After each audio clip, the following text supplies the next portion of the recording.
Good evening.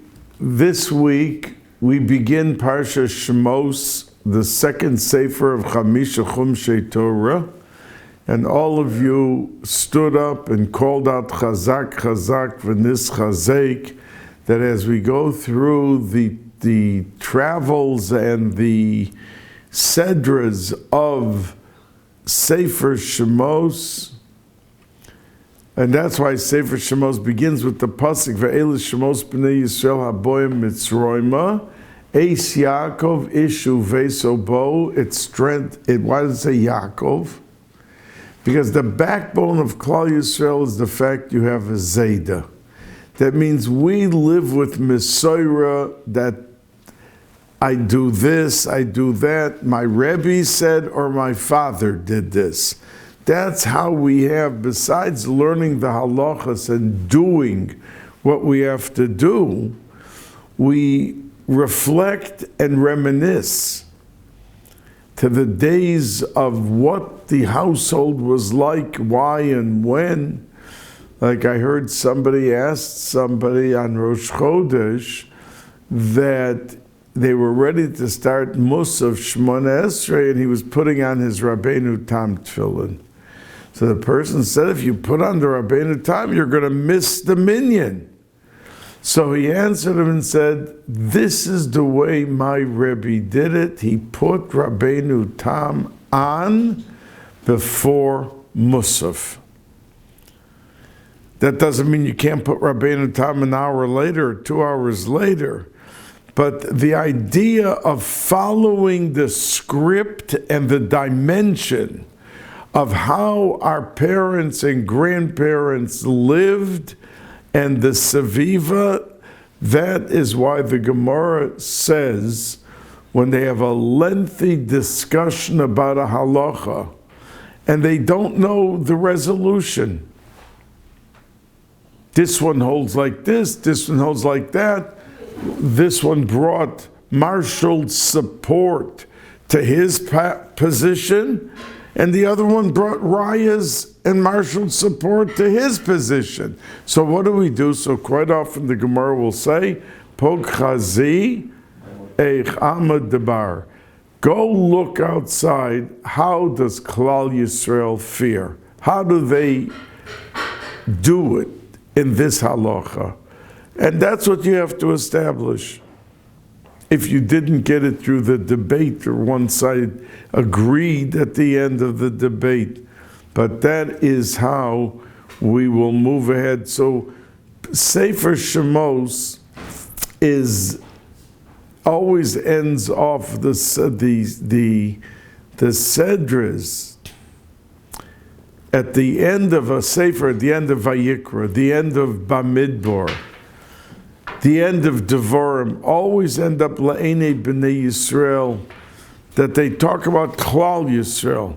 But the end of Sefer Shemos and Pikudei, the end, it talks about the house of Yaakov. Take a look at the last pasuk, because we begin with the idea of the Zayda, and that's why it mentions Yaakov. Otherwise, the Mefarshim say, what is Yaakov Avinu's name mentioned there? The pasuk without him being mentioned would make as much sense and be in perfect order without his mention.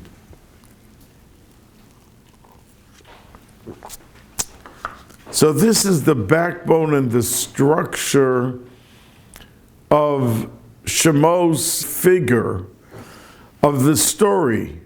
He carried the day through his kedusha. That's what the pasuk says.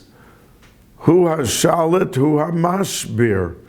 That he was able to feed the whole world, because it says the level of tahara and kedusha carries the day with how much you have and how much you will be a mashpia.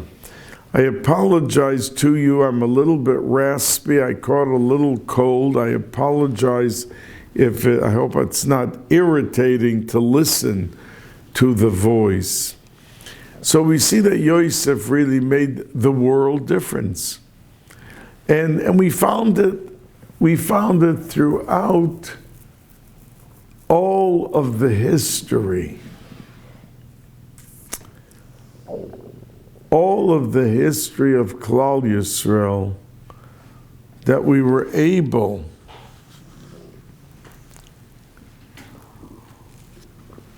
to see how people delved into their community and their country to make a difference for Klal Yisrael. And I'll cite you one example. There was the Abarbanel, who you all heard of from Tanakh, and he was the last of the Rishonim. He was born in around 1430, and he was nifter around 1508. Now the first Rishon was really Rabbeinu Gershon, but most commonly the first Rishon referred to as Rashi and the Rif. And Rashi and the Rif, one was nifter 11, the English year, 1102, and one was nifter 1105. Which means they lived around 1,000 years ago. From 11 to 21, where we are now, is 1,000 years. The Abarbanel made the whole difference in Spain. He was a billionaire, and he was a genius in finance. And Isabella and Ferdinand, those two were the king and queen of Spain, and they took the Abarbanel to be the minister of finance. And he carried the day. They were thriving. Spain in those days had the Spanish Armada, which after they kicked out the Jews and they did what they did, the Chachamim who lived there all said that you should know that Spain will lose its power and never pick its head up again. And in 1588, less than 100 years after the Inquisition, the Spanish Armada was defeated, and to this day, 600 years later, Spain never picked up its head. It was a world power, and it completely controlled the seas with their navy, which was the most powerful in the world. And today there's nothing to talk of with Spain. You see what the Chazal said, they left over a curse in Spain by what they did to the Yidden, that they never picked their heads up again. Now, he was so important to the country that Ferdinand and Isabella offered him that all the Jews had to either convert or leave the country. And those who they caught who didn't leave and were pretending to be Christian, but they caught them that they were still acting as yet, they burnt them alive. And this guy Torquemada, who did the burning, he was a Galach, and unfortunately, Yamach Shemo v'Zichro, he was a Yid who shmaded, and he was the head of the whole Inquisition.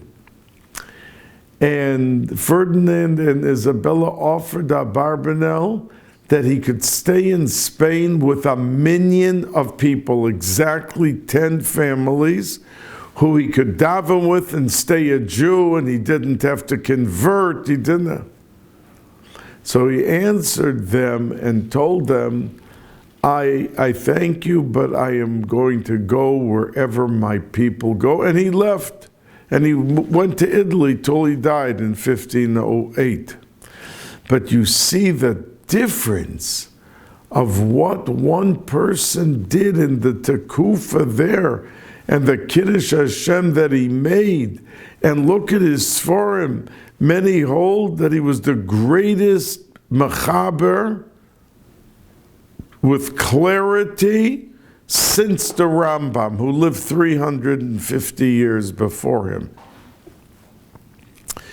So why am I talking about the Abarbanel? Because there was a mission that Yosef had to go on, and his father had to come down to Mitzrayim to finish the mission. But the mission that took place made the whole difference for Klal Yisrael, and at that time, what their job was to pick up all the Chelkei Kedusha in Mitzrayim, and that they were able to then move on to Kabbalah HaTorah.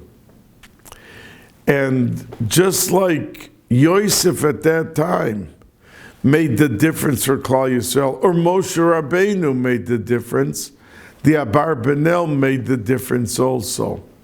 And the message to us is that we have to take the challenge on our shoulders and carry it with pride and dignity, and not to lose ourselves, because there is no mission that is worthy of the effort and the sweat and the tears and everything else that you do not encounter a storm. Because no mission from HaKadosh Baruch Hu in bringing the totality of the picture to the world to be at the doors of Mashiach and the Geula, nothing can happen or happens without great test and difficulty to achieve the goal. But we cannot detour and miss the goal. We have to just fortify and re-fortify ourselves with emunah, and that we could not divert our attention from the target, and then we succeed, as hard as it is. And that's how we come in to Sefer Shemos. Yosef was the favorite in Mitzrayim. But when Vayomas Melech Mitzrayim, that Vayokom Melech Chodosh al Mitzrayim asher lo yoda es Yosef, that's when his mission began. Yosef had died, and he set the path of what has to happen. And then there was servitude and everything that happened, but it was all to finish off with the goal that they had. Now, as soon as, and it says that it means either that the Melech Mitzrayim died, or it was Nischadesh Gezei Rosov, that he came in with a new slate of decrees. And he was worried because Klal Yisrael was growing by leaps and bounds. And he called in the Medrash as three people to ask them their opinion. He called in Yisro, he called in Bilam, and he called in Eov. So the Medrash says that Yisro said, good, the Jews will help you with your economy. The Jews will help fortify the land and protect it. Bilam, on the other hand, said bad. They're a threat. They'll overpower you. You will be left to defend yourself against them. That's what Bilam said. But the Medrash says, Eov shosak. He didn't say good, he didn't say bad. And the Chazal say, we know the Sefer of Eov, that he was tested throughout his life, and he had a bitter, bitter experience with all sorts of tsaras.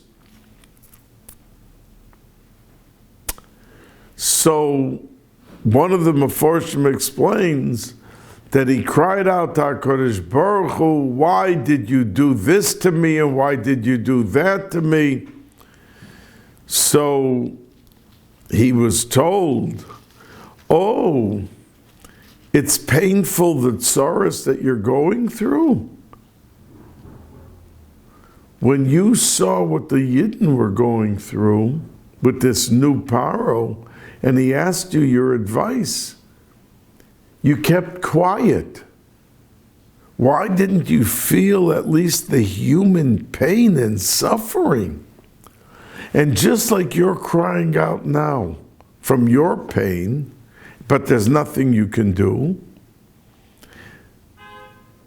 because his answer was, well, there's nothing I could have done. He wouldn't have listened to me anyway. Oh, so that's why you kept quiet? So why are you calling out now that you're in pain?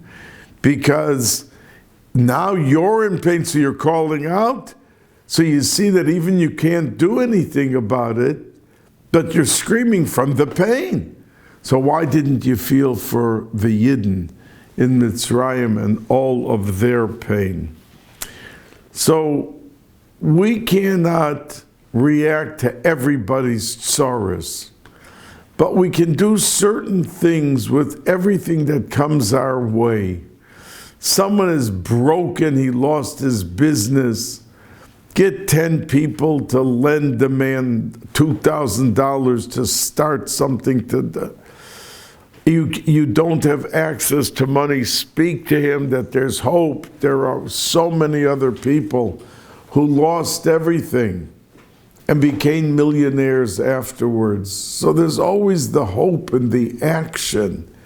And we have to be a facilitator of that good message to uplift the people in each and every matzav. Now the Brisker Rov says a very interesting word, which around 4 or 5 years ago, I think I mentioned it to you. And that is, it says that Paro made a gezerah that all of the boys have to be thrown into the water. There, by the way, Kadmonim bring that these kids that were thrown in the water and that Nebuch died, they came out the other side of the Nile and they continued to live. So what Paro thought he was doing, he wasn't accomplishing very much. But it says that Miriam and Yocheved, they were the two that were asked to lead the group of nurses, that when they get done helping the lady, the woman, to give birth, that they were to arrange who took which babies to the water to throw them in. But they saved hundreds, maybe thousands of children. And Paro called them in and said, what's this? I told you to kill the boys. And they said, before we could get to them, they end up, they're healthy people, they give birth. That's what they answered. So they were given as a gift. The pasuk says, "Vayas lohem batim," that Hashem gave them houses. It doesn't mean a house to live in. Rashi and the Gemara talks about it. That what does it mean that they received houses? They received a gift of batei kahuna, that the Kohanim all came out from them. And from Miriam, the house was Malchus.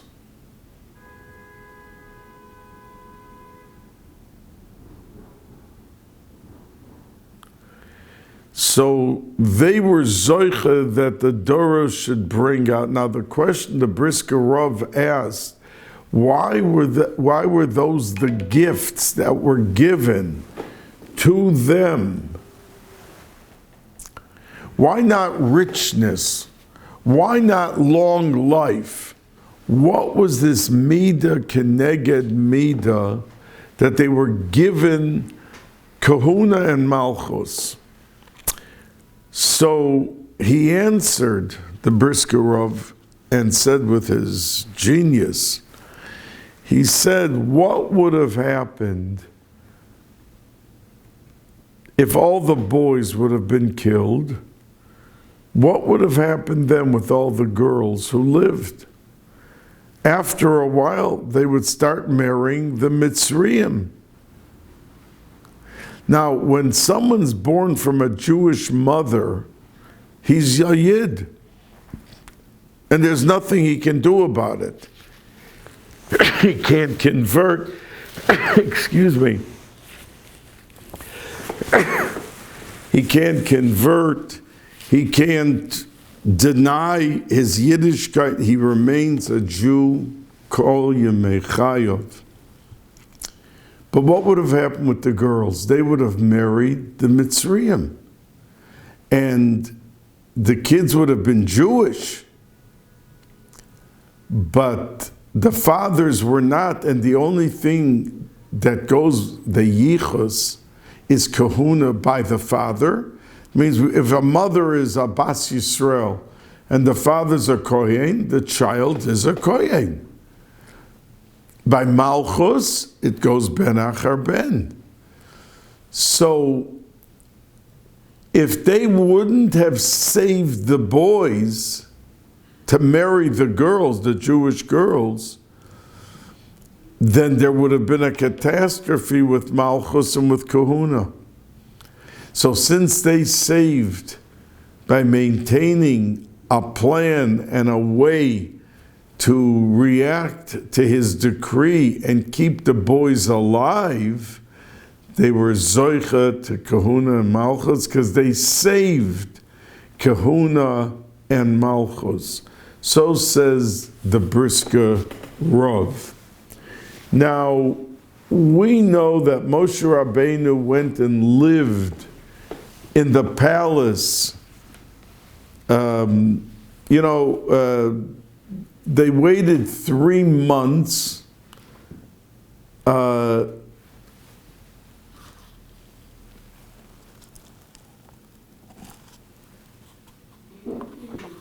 after 3 months they couldn't contain, and there's a whole discussion, why 3 months? Why wasn't it 2 months? Why wasn't it 4 months? What was with the 3 months? But before we come to that, I want to say that Moshe Rabbeinu, Moshe Rabbeinu, the Kabbalah Sfarim say, was a Gilgul of Noach. In the Zohar it says that Hevel went to Moshe Rabbeinu, but others bring a raya that it was Noach. And Noach's aveira in his generation was that he did not daven for his door. That means people walked up to him and asked him, what are you doing here? He said, I'm building a boat, I'm building a teva. And HaKadosh Baruch Hu was very angry with the world, how they're behaving, and they're going to be destroyed. And the ones who are righteous and are not doing what the others are doing, they'll be in this teva and they're going to be saved. Now, if Moshe Rabbeinu's neshama went in, Noach's neshama went in to Moshe Rabbeinu, he had to fix up the fact that he didn't daven for his generation. He never davened for the generation. That they should all do tshuva, that they should live, that they should be spared. So when he came back, that's why he ended up in a teva. He ended up in the water as little Moshe Rabbeinu, 3 months old, because his life had to continue the mission of how he was saved on a teva and continue in his life. And that's why he always was davening, you see in Chumash, that the Yidden did this. Moshe Rabbeinu stood up and davened for them, don't destroy them. And he was the backbone of that complete and total fixing and being misaken, that deficiency when he lived as Noach, until he said, Mecheni nomi sifracha, that if you don't forgive them for the chet ha'egel, erase me from your book. And the Meforshim, the Mekubalim, bring out that the word mecheni, erase, are the letters Mei Noach. Mei Noach. That he put himself on the line to get the forgiveness and daven for Klal Yisrael, which at that point he sealed the mission of what he had to accomplish in being Masakin and fixing his prior experience with the world, and he succeeded. And he succeeded. Now, after he had lived 17 years in Paro's palace, he went out, Vayar b'sivlosam, he went out to see what's doing with the Yidden. He knew he was a Yid. He was careful in kashrus, he was careful. He never put a davar tameh in his mouth, anything. Living there in such a, but it was the mouth that the Chazal say, that the Shechina medaberes mitoch grono, that the Shechina spoke through the mouth of Moshe Rabbeinu, and it was impossible for him to say a word of the Shechina in him, and it's coming out of a place that he was metama with tray food with a. So, and he was the one really, in terms of neshama, he lived to the greatest heights. Last week in Parshas Vayechi, the Zohar HaKadosh says that Vayechi Yaakov be'eretz Mitzrayim, that Yaakov Avinu lived in Mitzrayim, and what does it mean, says the Zohar HaKadosh? That he brought the remaining Chelkei Kedusha to life, the ones that Yosef could not lift up. He finished the job. But the Zohar says, and as big as he got, as he was elevating and elevating and elevating, he never beat Moshe Rabbeinu. Moshe Rabbeinu was an inch or a foot ahead of him in Madrega, even as big as the Bechir Shebiyavos, that Yaakov Avinu was so big, bigger than Avram, bigger than Yitzchak, but he couldn't beat out Moshe Rabbeinu. So the pasuk says that when he went out, and that really is the message to us, by the way, because it says Vayar b'sivlosam. Let's not forget, he was like a prince in the king's palace. Batya took him out of the water and took care of him like her own son. And that's why even her name, Batya, are the Oisias Teva. If you take the letters Bais, Tov, Yud, Hey, and put it in a little different order, it spells Teva. And she took the child, and she took care of him, and when he turned the 17, he went out to see how his people were. And that the Meforshim say is the job of every Yid. There's some people that say are very wealthy. They don't have to go ask anyone, lend me the $200 to pay my gas bill or my electric bill. They're independent. They could look. But that's not their tafkid and tachlis in this world. They have to go out and look how they can be of service and help to Klal Yisrael. That's Vayar b'sivlosam. He went out not just to see how are they enjoying the weather. He went to find them and to hear what can he do to help.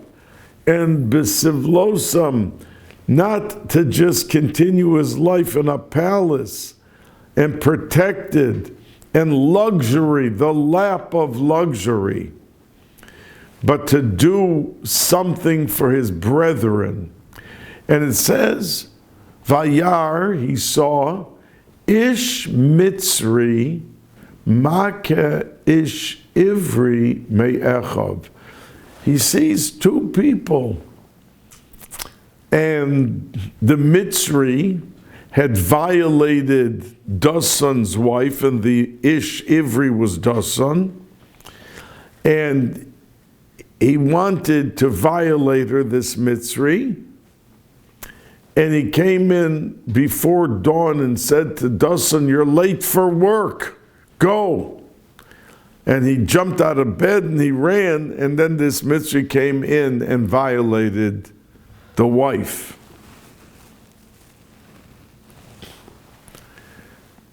And that was Shlomo's Bas Divri. And Dasan came back into his tent, to his house, and he realized something was wrong, and he started to talk to his wife, and he realized that this goy didn't call him to go to work. He wanted to get rid of him so that he could do what he wanted to do. So he came out and he confronted him. And that was the Ish Mitzri Make Ish Ivri, because the goy, the Mitzri, wanted to kill him because he thought it's going to find out what he did and he'll be killed or he'll be punished.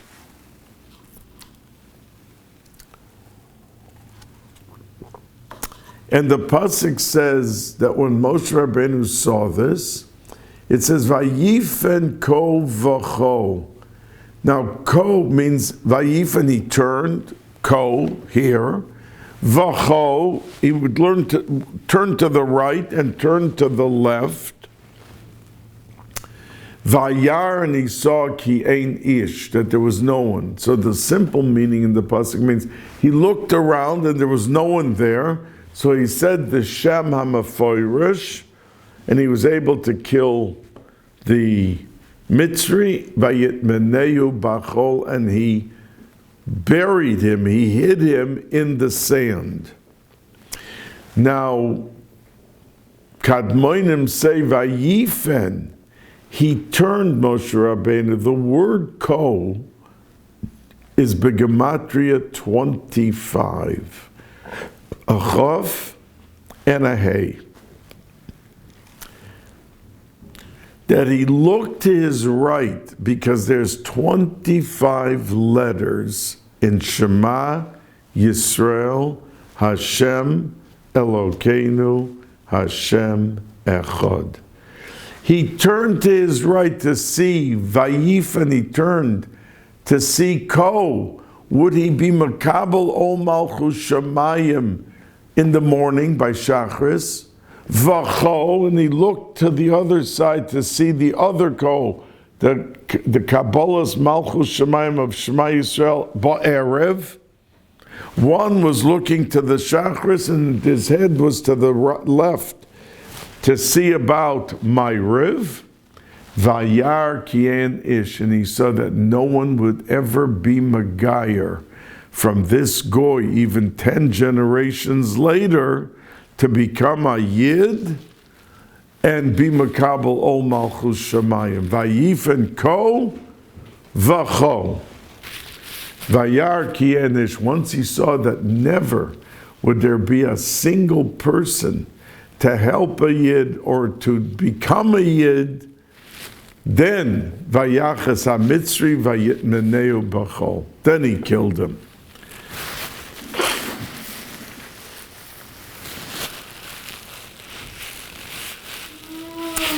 Now,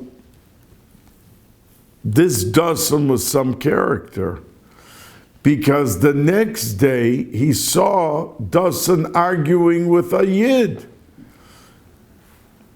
And Dasan was a wise guy. He said to Moshe Rabbeinu, "Oh, are you going to kill me now the way you killed the guy that was starting up with me yesterday?" And it says in the Medrash, it says, that this Dasan ran off to tell Paro that Moshe Rabbeinu killed a Mitzri and he went into the ground. So Moshe Rabbeinu became a fugitive. He had to run away, and he came to Midian. And it says that when he ran away, he was a king for 40 years. The Medrash says elsewhere. And he ended up leaving the kingdom, and he came out, and on that day, Yisro, who became subsequently Moshe Rabbeinu's father-in-law, had sent out his 7 daughters to water his sheep, to give them water and take care of them. Yisro had tried out, the Medrash says, every religion. And he wanted to understand the religion, and he wanted to delve into the religion. And at the end, every religion that he delved into and practiced as a kohen, as a priest of the religion, he left it and said it's nonsense. The bottom line is, it's not a true belief. And at the end of his life, he converted and became a Yid. But when he ran away, Moshe Rabbeinu, and became the king and then came out, he saw that the Royim, the shepherds, were starting up with the 7 daughters. And Moshe Rabbeinu ran off and chased them away, and they weren't just starting up. He had to pull them out, the Medrash says, from the wells. They wanted to drown them. And they were almost dead. And he went and pulled them out of the well to save their lives. And they came home early. So Yisro asked him, what are you doing? He didn't know what happened over there. But he asked, what are you doing home so early? It usually takes 5-6 hours, and after 2 hours you're home. So they said, Ish Mitzri hitzilonu miyad haroyim. Moshe Rabbeinu was dressed and looked like an Egyptian. And that was the reason he was never allowed into Eretz Yisrael. You see, when the story with the water, and Hashem said, you didn't make a Kiddush Hashem for my name, you're not going into Eretz Yisrael. So Moshe Rabbeinu begged that if he's not going into Eretz Yisrael, he should at least be allowed to be buried in Eretz Yisrael. After he's nifter, take him in and bury him. But because of this story of our Sedra, that he was told, that the girls said to Yisro, their father, an Ish Mitzri, and he looked like a Mitzri, that was the reason he was not allowed, says the Medrash, to be buried in Eretz Yisrael. Because for someone at the Madrega of Moshe Rabbeinu, he shouldn't have looked like a Mitzri to these people.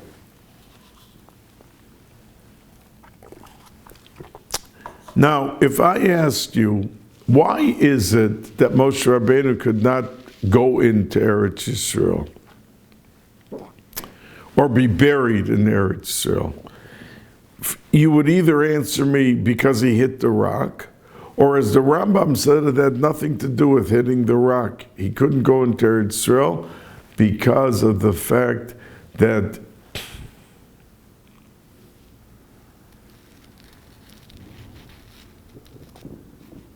he said, Shimu no hamoirim, that he referred to Klal Yisrael as rebellious. A leader can never get impatient with his flock, his people. And Moshe Rabbeinu turned to them and said, Shimu no hamoirim, you troublemakers, you rebellious.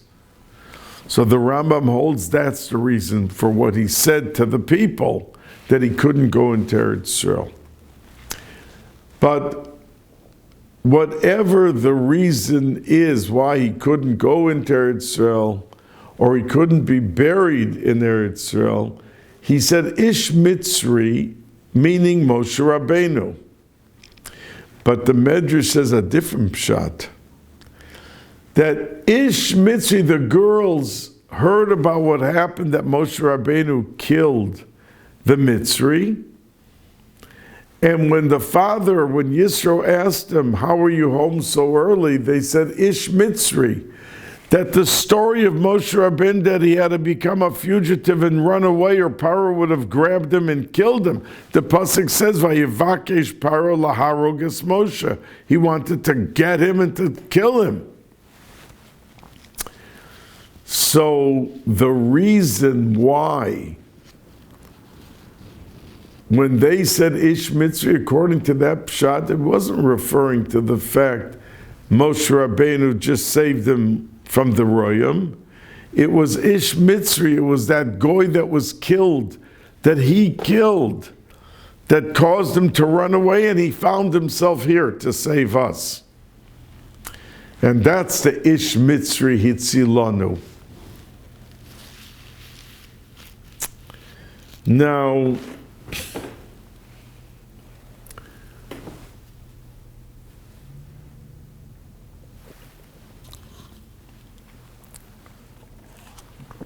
and is advertised, and people go there to see it in Turkey. They claim, and there's a city, Haran, where all of them lived, where Yaakov Avinu came and met Rachel, and they claim that's the well, this is the water that he took off that big stone from. So Yisro's house is still there. So they claim. I can't verify it. I have to ask some mumche and historia who knows what he's talking about. I had a teacher in my school, in my high school and in my seminary, 30 years he taught me. Rav Shlomo Rottenberg, Zecher Tzadik Livrocha, Rav Moshe Feinstein asked him to produce editions of historia, Jewish history, because there were a lot of Jews who wrote history books, but they were all apikursim. They were Machal Shabbos, they were this, that. So they were scholarly, but they weren't religious. And he didn't want, Rav Moshe said, in every school they're teaching, and they're doing it from pamphlets, from this or that. And he wrote 8, and he was a mumcha, probably the biggest in the world, because from Eretz Yisrael, the man who wrote Sefer HaTodah, Markotovsky, Rav Markotovsky was best friends with this Rav Rottenberg, and quite often when he was writing his book, he used to call to America to speak to Rav Rottenberg to clarify a point of history, so he would write it accurately. So anyway, he taught for me for 30 years, and he was an unbelievable yid, Zechusa Yogein Oleinu. So,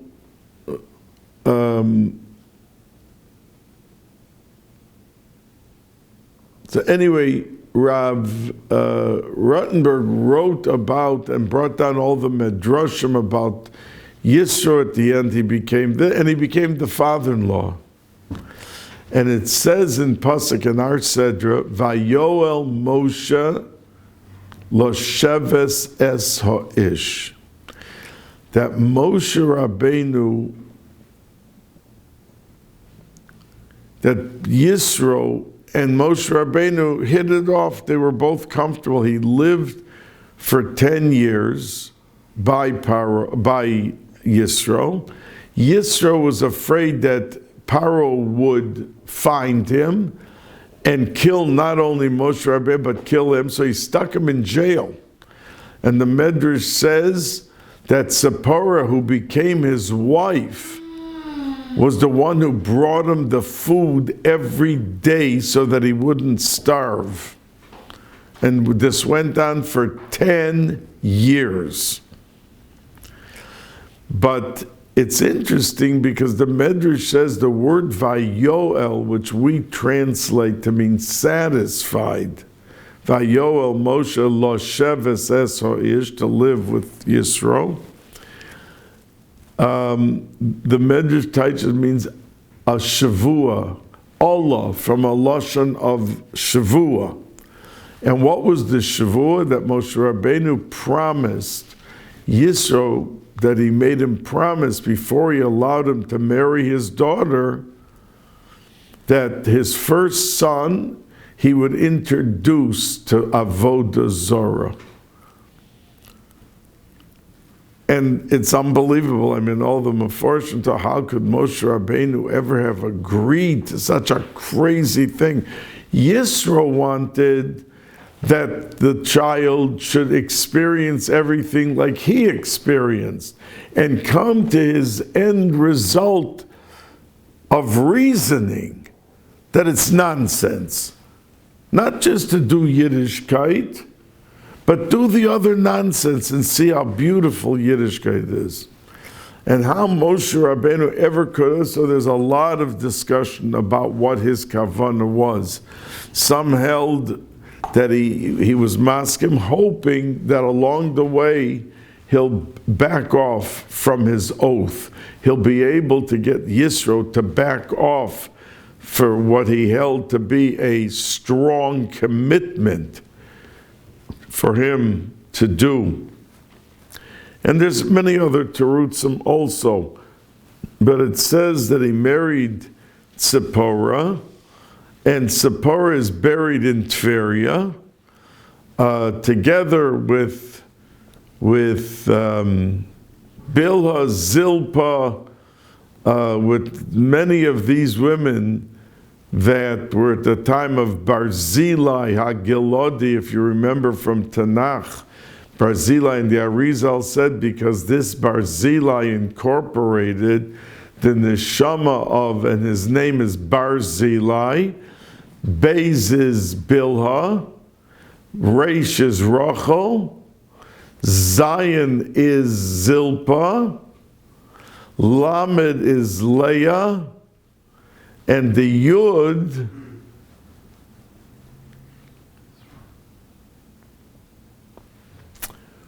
was, I think, Yocheved.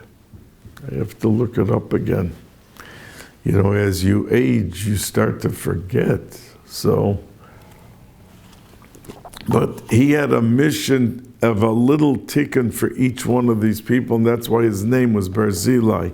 It represented each one of the names I said, and they're all, except for Rachel and Leah, they're all buried in Tveria over there. So,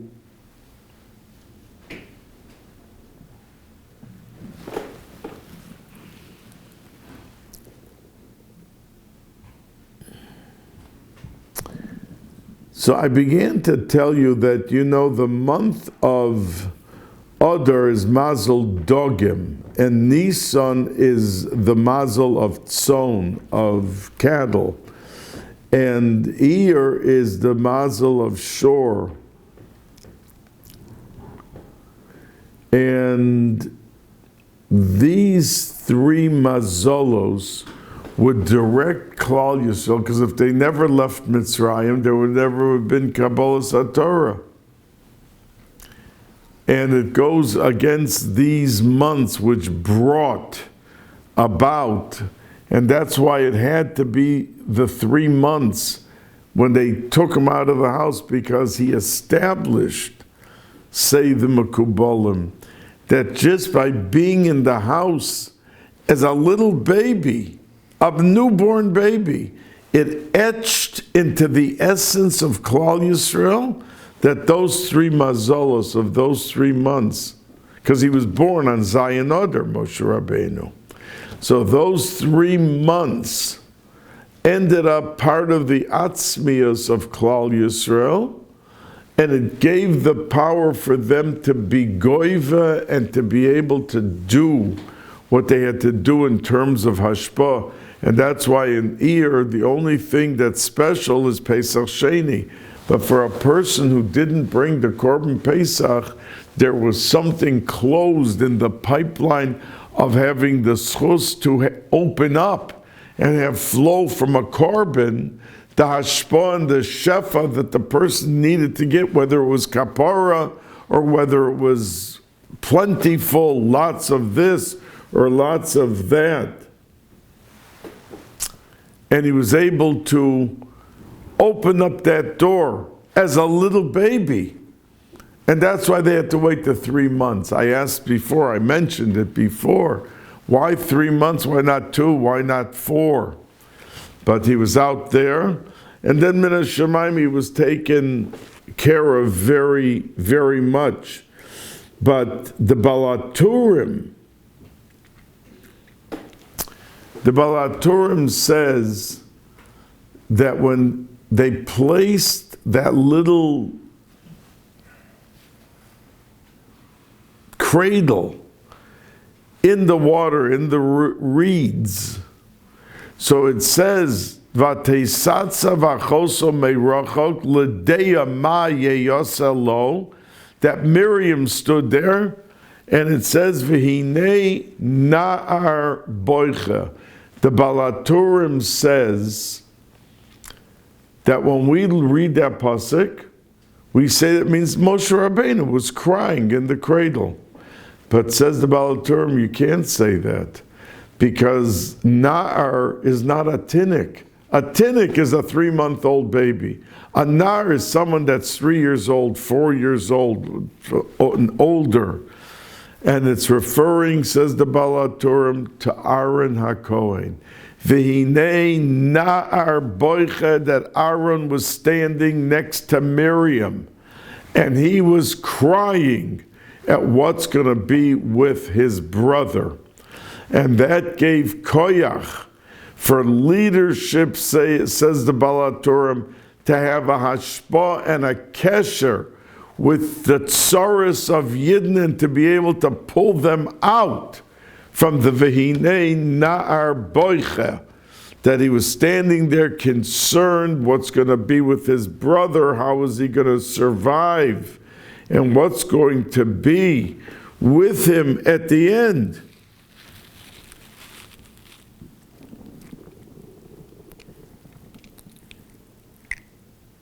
And it says that when Basparo came down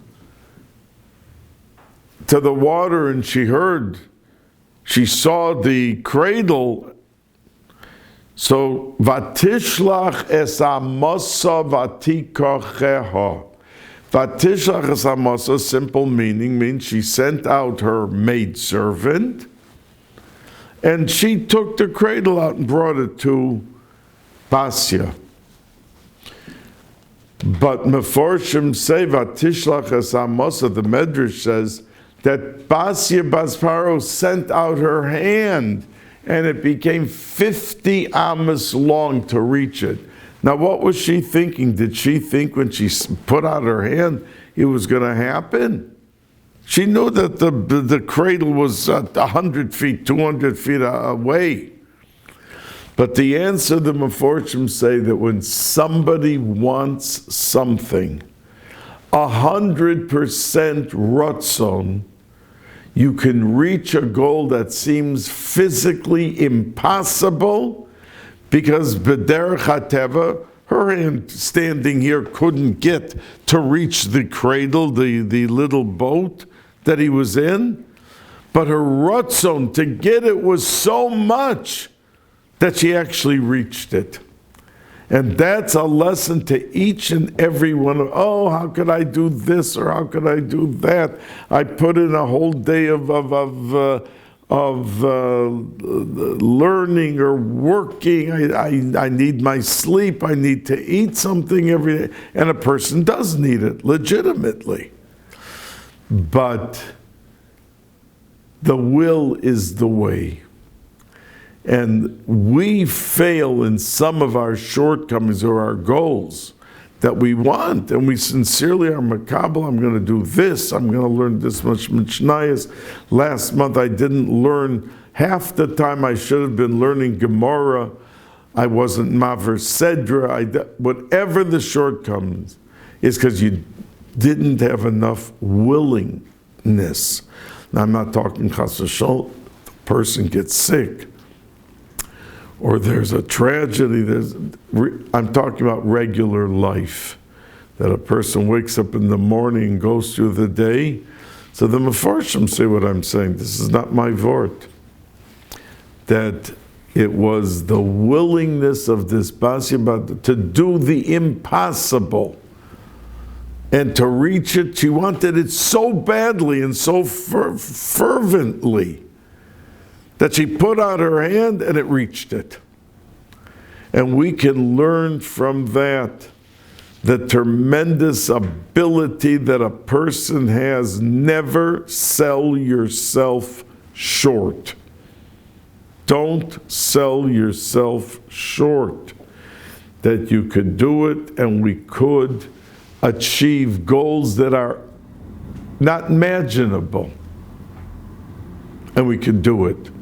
Now I want to mention to you that this Shabbos is the Yortzeit Yud Ches Teves of the Bnei Yissaschar. The Bnei Yissaschar, Zecher Tzadik V'Kodesh L'Vracha Zechusa Yogen Aleinu, was a chassid and a talmid of the Choize of Lublin, who was a star talmid, of course, of the Mizritcha Maggid, but more so of the Noam Elimelech. And he was, the Noam Elimelech had tens of chassidim and talmidim, but the four big ones, the Reb Mendel Rimenov, the Choize, and the Apterov, and the Kozhnitzer Maggid, were like of his four biggest talmidim. And the Bnei Yissaschar learned by him, and he was the most prolific author. He wrote 19 Sforim, and the 19 Sforim, one was, he called it the Bnei Yissaschar, and the whole world since, for the last 200 years, referred to him as the Bnei Yissaschar, that one sefer, because it had a mazel to drench and to dwell and permeate the level of hundreds of thousands of Yidden. It's one, there is hardly a Hasidic sefer in the last 200 years that doesn't quote the Bnei Yissaschar. Zechuso Yogein Aleinu.